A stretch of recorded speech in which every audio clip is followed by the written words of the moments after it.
اللہ نے دعا ایسی قبول فرمائی. ایک کافر ہے، اس نے نام سنا مولا علی شیر خدا، وہ ہیں جنہوں نے خیبر کا کہ دروازہ اٹھا لیا، جسے 70 صحابہ کرام بھی نہ اٹھا سکتے. علی وہ ہے جب تلوار چلاتا ہے ڈھال کے بھی ٹکڑے ٹکڑے ہو جاتے ہیں. اس نے کہا ضرور میں مولا علی شیر خدا سے ملاقات کروں گا. کہتا ہے میں سفر کرتا کرتا مدینہ طیبہ میں آیا، افطاری کا وقت ہو چکا تھا. سامنے دیکھا ایک بابا جی بیٹھے ہوئے تھے کہ ایک سخت روٹی ان کے پاس تھی. پہلے ان سے روٹی نہیں توڑی جا رہی تھی. جب انہوں نے روٹی کے ٹکڑے کر دیے، منہ میں روٹی ڈالی، دانت اتنے کمزور تھے روٹی کو چبا نہیں کر سکتے. کہتے میری آنکھ سے آنسو نکل پڑے، یار یہ کیسا بزرگ ہے، روٹی توڑ بھی نہیں سکتا، کھا بھی نہیں سکتا. میں اندر لنگر خانے میں گیا، تازی روٹی اٹھائی کہ اس کی مدد کروں. جیسے ہی باہر آیا لوگوں نے مجھے پکڑ لیا. اس نے کہا تو چور ہے. میں نے کہا میں چور نہیں. کہا پھر روٹیاں کیوں اٹھائیں؟ کہا وہ سامنے بابا جی بیٹھے ہیں، ہاتھوں میں طاقت نہیں ہے، روٹی بھی نہیں توڑ سکتے، دانتوں میں طاقت نہیں ہے تو وہ روٹی چبا بھی نہیں سکتے. مجھے رحم آیا، میں تازی روٹی لے کے جا رہا ہوں. اس نے کہا تو آیا کہاں سے ہے کون؟ کہا شام سے آیا ہوں. کیوں آیا ہے؟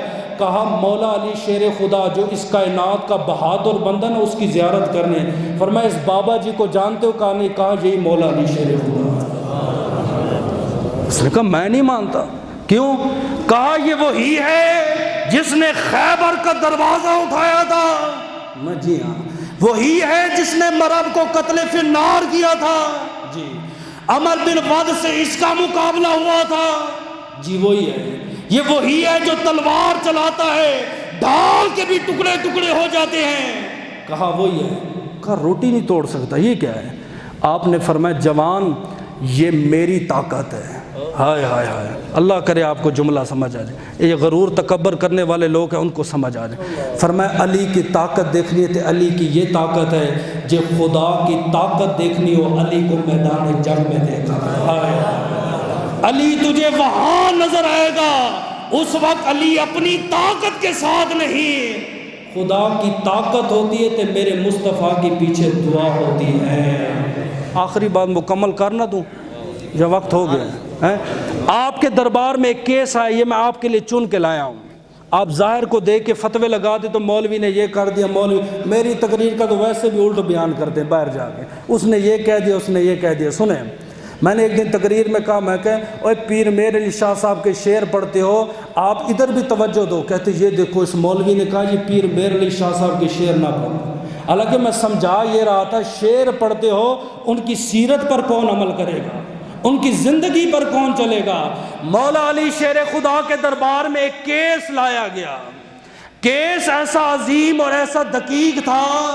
کہتے ہیں قاتل ساتھ ہے، خنجر بھی ہے، خنجر پہ خون بھی ہے، ساتھ راش بھی ہے، اور مقتول کے ورثاء بھی ہیں. آپ نے فرمایا کیس کیا ہے، مقدمہ کیا ہے؟ انہوں نے کہا یہ ہمارا جوان ہے، بڑا نمازی ہے، پرہیزگار متقی ہے، یہ بیچارہ سفر پہ جا رہا تھا تو اس قاتل نے خنجروں کا وار کیا، اسے قتل کر دیا. موقع واردات پہ ہم نے اس مجرم کو گرفتار کیا، آپ کے دربار میں لائے ہیں، لہٰذا آپ اسے پھانسی دے دیں.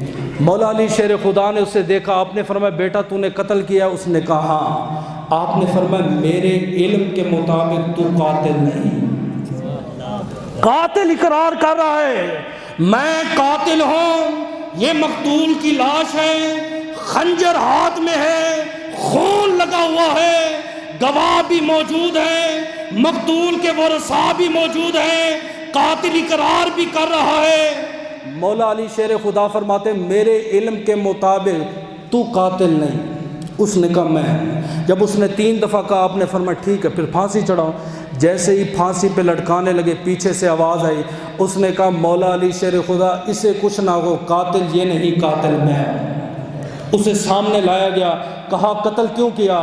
کہتا ہے مولا علی شیر خدا غریب ہو، بڑا مسکین ہو، اے مسلمان غربت کو سامنے رکھ کر لوگوں کے مال پہ ڈاکہ ڈالنے والے، عزت لوٹنے والے، دوسروں کا مال چرانے والے، ارے 4000 کی خاطر کورٹ کچہری میں غلط گواہیاں دینے والے، کیا میرے نبی جیسا بھی کوئی غریب تھا؟ میرے نبی نے تو غربت میں یہ کام نہ کیا، کبھی میرے نبی نے قرآن حدیث کی مخالفت نہیں کی.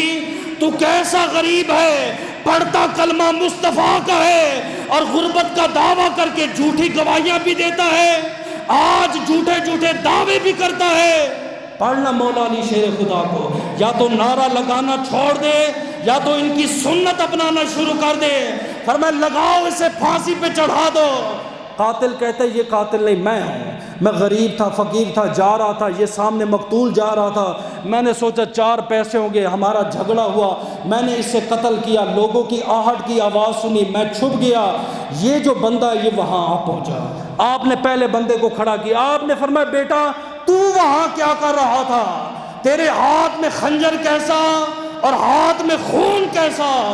اس نے کہا مولا علی شیر خدا میں ایک قصاب ہوں، میں گائے کو ذبح کر رہا تھا، خون میرے خنجر پہ لگا ہوا تھا، قضائے حاجت کے لیے میں درخت کے پیچھے گیا، لاش پڑی تھی، میں دیکھ رہا تھا، اچانک اس کے ورثاء آ گئے۔ اب مسئلہ آ گیا، اب بتائیں آپ، قاتل بھی آپ کے سامنے ہے، مقتول کی لاش بھی پڑی ہوئی ہے، جس پہ الزام لگا وہ بھی سامنے، 3 بندے، فیصلہ کیا کیا جائے؟ توڑ دو یار، چپ کا روزہ توڑ دو، دے دو جواب۔ یار میں ایک ہو کے بول رہا ہوں، آپ اتنے ہو کہ خاموش ہو گئے، کیا فیصلہ ہو؟ قاتل نے اقرار کر دیا، قاتل بھی سامنے، مقتول کی لاش بھی ہے جس پہ الزام لگا وہ بھی سامنے۔ میں اصل آپ کو اہل بیت کا مقام سمجھانا چاہتا ہوں، اس لیے آپ سے کہا۔ آپ کیا کہتے ہو؟ کوئی بول دے یار، بابا جی آپ بولو۔ ہاں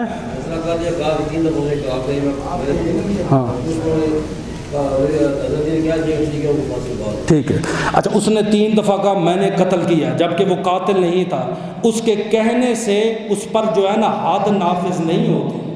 قاتل جب اقرار کر بیٹھا کہ میں نے کیا، وہ قاتل موجود ہے، وقت ضائع ہو جائے گا، میں جواب دے دیتا ہوں۔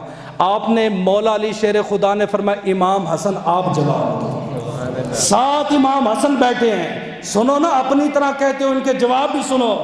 امام حسن نے کہا میرے علم کے مطابق دونوں کو بری کر دیا جائے۔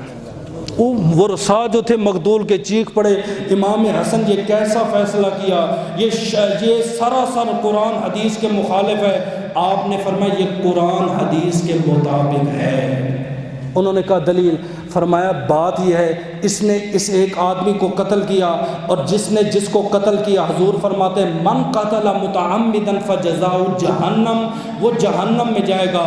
لیکن اگر یہ نہ بولتا، اس کے نہ بولنے کی وجہ سے دوسرا بندہ بھی قتل ہو جاتا، اور قرآن کہتا ہے کہ من احیا فکأنما احیا الناس جمیعا، جس نے ایک جان کو بچایا اس نے ساری کائنات کی جان کو بچایا، اس نے ساری کائنات کی جان کو بچایا، میں اس کی جان کو نہیں بچاؤں گا۔ تو ان دونوں کو آزاد کر دیا، جو مقتول تھے اس کے ورثاء کو بیت المال سے آپ نے فدیہ ادا فرما دیا۔